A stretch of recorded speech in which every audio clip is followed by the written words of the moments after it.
find me anywhere, and soon you will forget like a faded dream.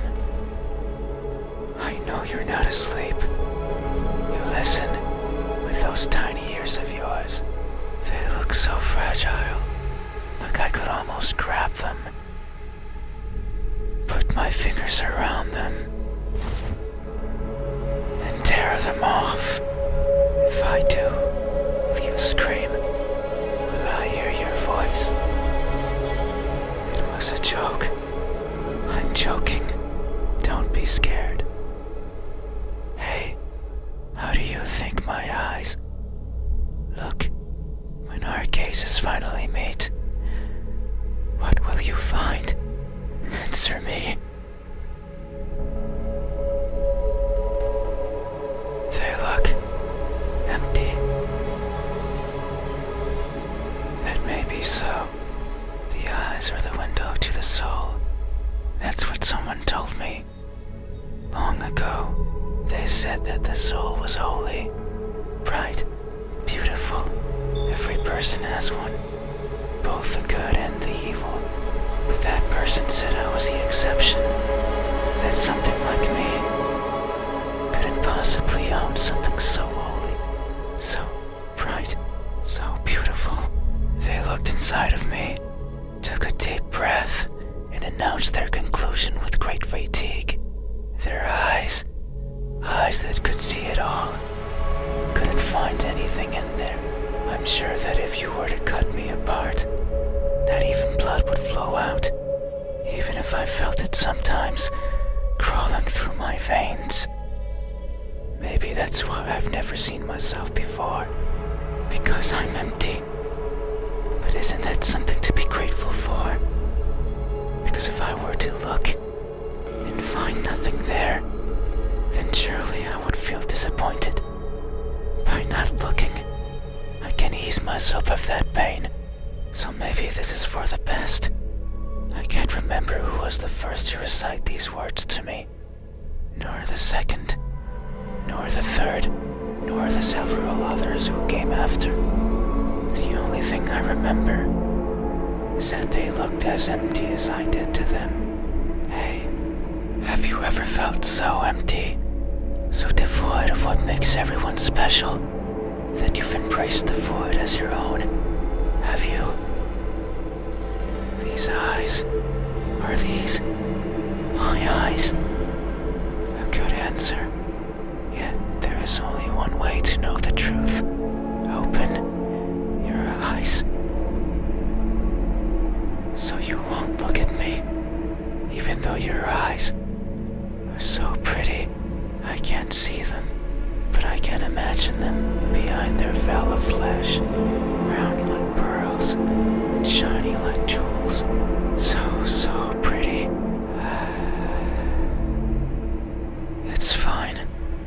We still have time. The night is still and silent. People are good at closing their doors. Do you know what a door is? Of course you know. You have one right there at the verge of your little world. A door is a barrier to keep the bad out. The bad can be anything.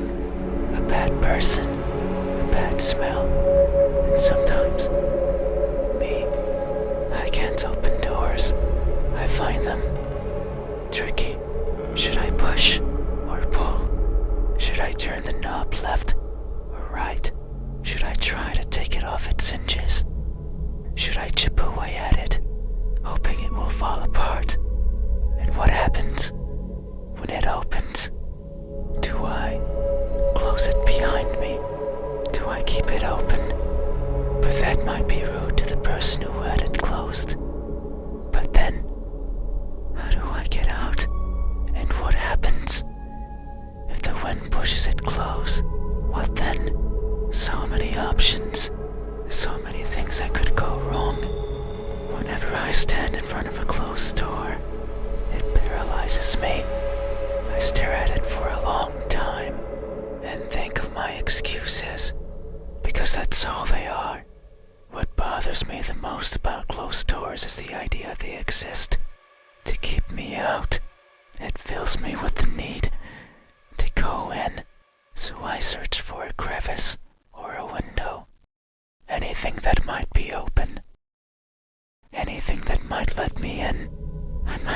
with doors, but as long as there's a place where I can fit, then I can go in anywhere. Every night, I hop across the shadows of the streets. I'm careful so as to not be caught by the light. In my eternal search, I pick a place where to rest.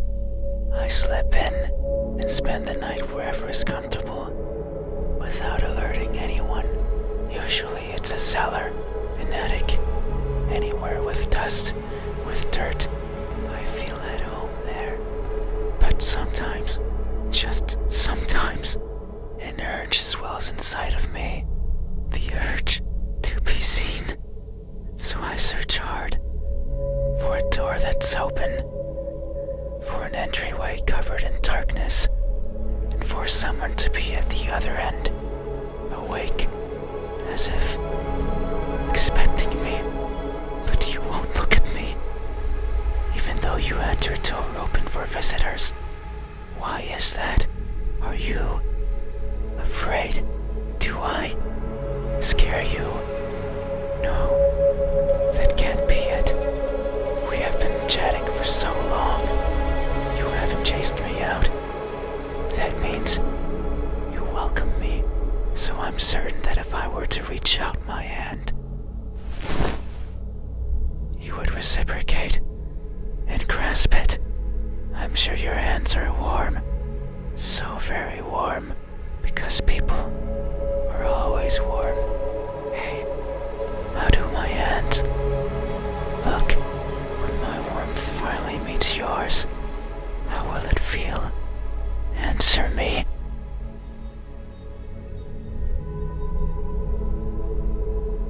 They look tired.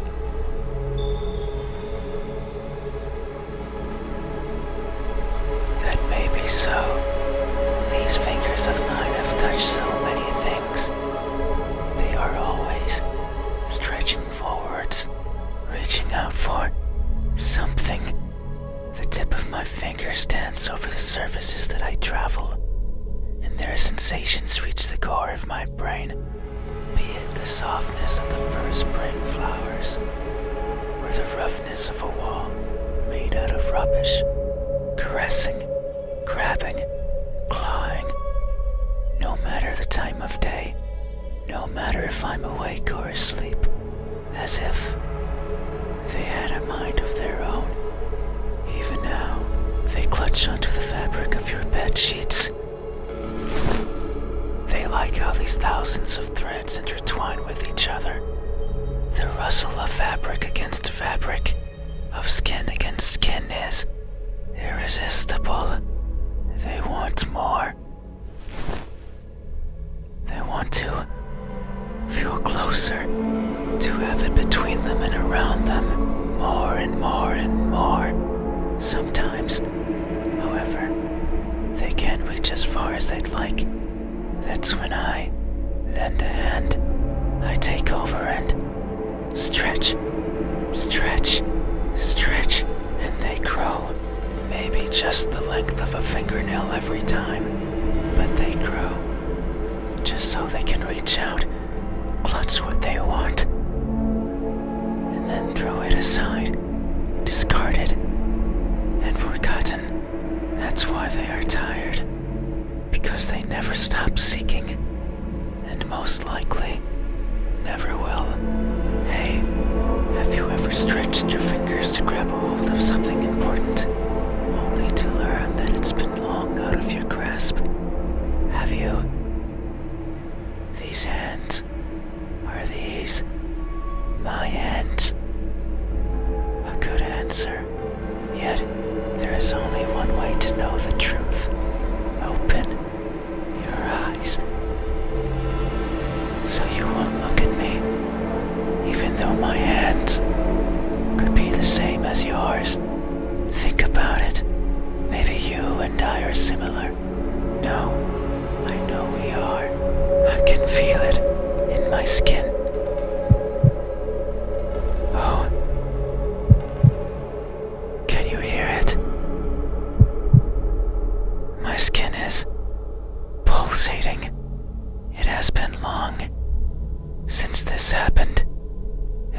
sign of my innermost emotions flowing out. I wander the world, wanting to be seen. I'll be satisfied as long as someone tells me how I look. But it's not like anyone will do. If it did, then it would be oh so easy, since I could show myself to everyone at once, every living person in this land, and ask them all the same question. Someone will answer. There's no doubt about it. But it might not be the answer I wish for, since I don't want to be judged. I don't want to be perceived as something I'm not. It scares me. That is why, when someone is on the verge of looking at me, I shy away. I hide, fading into the dark. But you might be different. If it's you, it might be possible to stand still, if only for a second. That way you can help me, and we can both be fulfilled. Just thinking about it, it makes me feel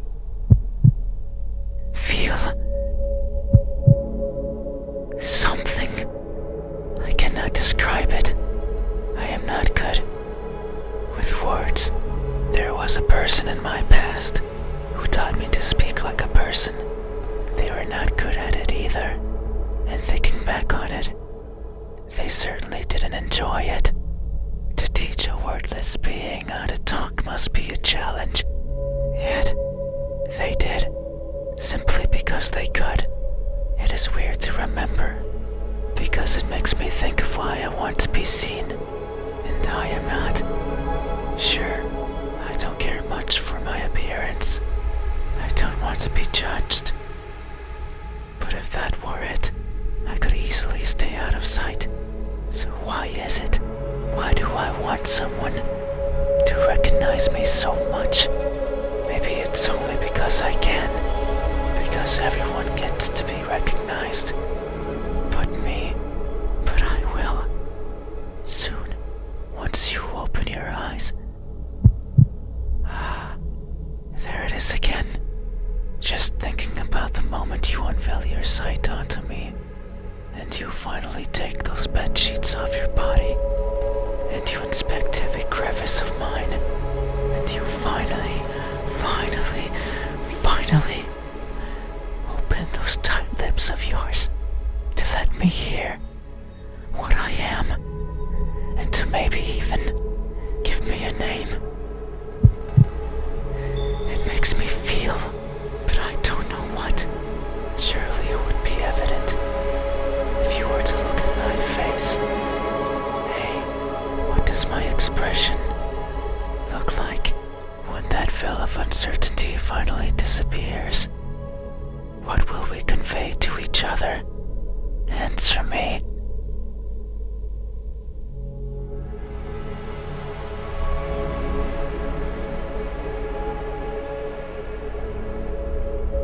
A cheerful smile.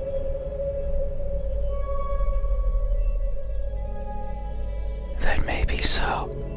It would only make sense for the end of this journey to bring me joy.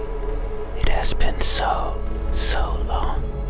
I can no longer remember where it all began. But who's to say it had a beginning?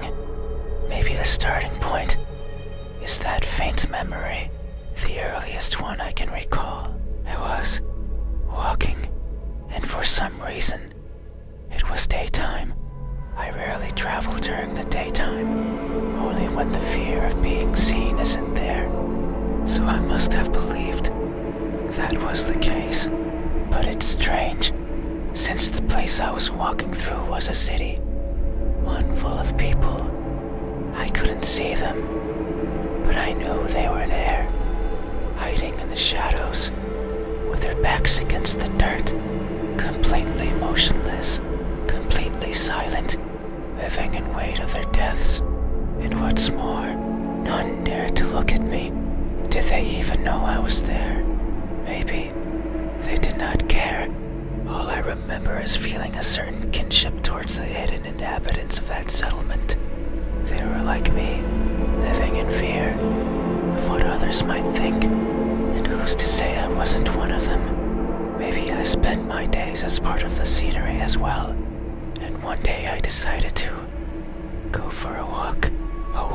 hasn't yet found its end. It's my earliest memory, and my most joyful one. No experience afterwards had made me want to smile more than that. So if you say I am smiling, then surely that's how it must be. But tonight, I'm not joyful. So if my expression is truly one of cheer, then I must be lying through my smiling teeth. Hey, have you ever expressed honest happiness in your face, when in reality, have you? This expression, is this my expression?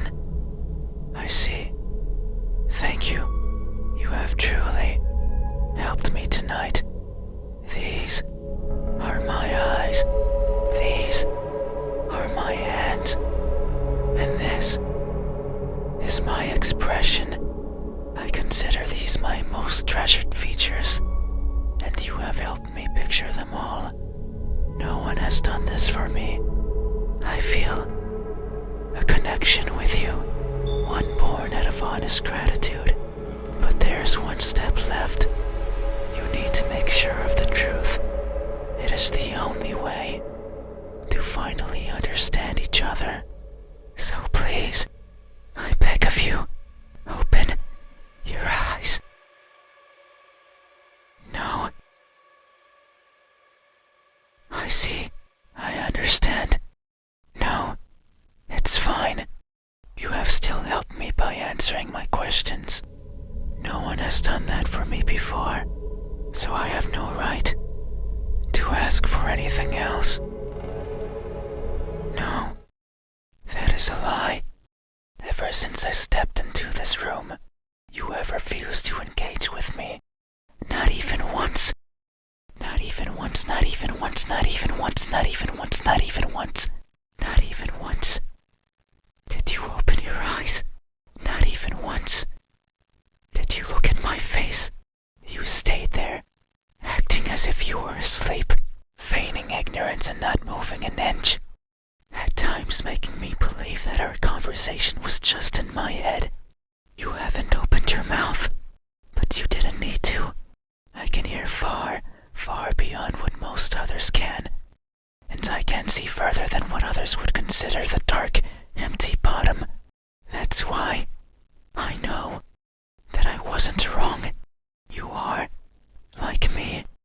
We are the same. You too. Look for what's not there. You too. Reach out for what might hurt you. And you too are a liar. The type that shows one thing and feels another. But you made a mistake. I know you're lying, because every answer you've given me so far has been wrong. I am not what you said I am. These eyes, these hands, this expression, they aren't mine. Maybe they are yours, but I do not care. Not anymore. Open your eyes. I didn't want to be judged. I didn't want to be perceived for something I'm not. And that's all you did. So now, you will open your eyes and see me for what I truly am. You said so. Remember that in this room, you know how everything looks. It was those words that brought me here. So you have to do right by that which you claimed. It is time. Open your eyes. Open your eyes.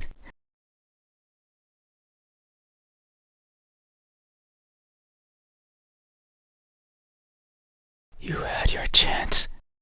It's not up to you anymore. You won't open your eyes. I will.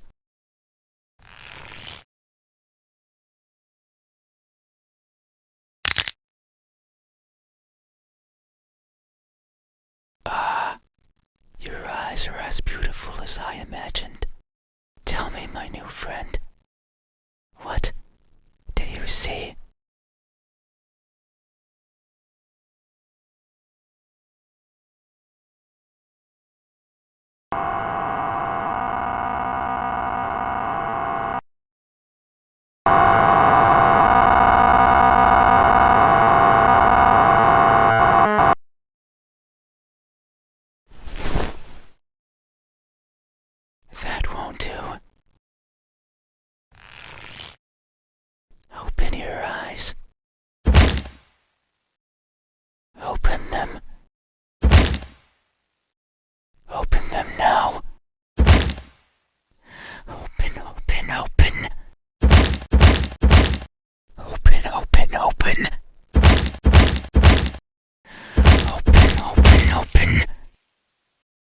Oh no. It seems I did it again. You can't see anymore, right? You can't talk anymore, right? You can't think anymore, right? Then, this is farewell. Thank you for trying, friend. Even though you are a liar, I leave this piece of myself here with you. I must go.